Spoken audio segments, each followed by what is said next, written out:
Do'stlar, shu butun Toshkent izlayotgan Baho bechara bilan intervyu qilamiz. Assalomu alaykum Baho aka. Alaykum, boshingiz zo'r. Ha, zo'r. A, bular aqranalaringizmi? Aqran emas bular. Bank xodimlari. O'zi ham 4 ta bankdan kredit olganman. Qochib ketib qolmasin deb, tunugun orqamdan yurishadi shu ovozlar.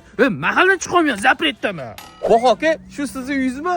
Ya'g'i, bu mahallaning eski choyxonasi. Shu yashab turibman hozir. Qanaqa bizneslaringiz bor yana? Voh, mebel biznesim bor. Suv biznesim bor. Mashina bizneslarim bor. Sir bo'lmasa, qancha daromad olib keladi yiliga?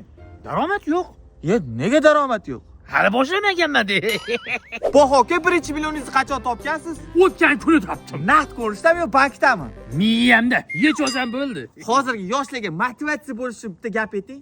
Mana kuni kecha mahallamizda peshchasi bittasini urib tashlabdi. Yaxshi emasdi. Nima qilish kerak? Xullas, 5 ga 1 urmalaring. Erkin ish emas. Bari qo'sh ketaman sallada bir kun.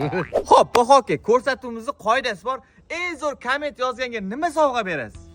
Eng zo'r komment yozgan odamga hamma kreditimni shundoq berib yuboraman. Bu sizlarga bo'lsa. Baho aka, oxirgi savolim, pul baxt olib keladimi? Bitta nom bersa aytaman.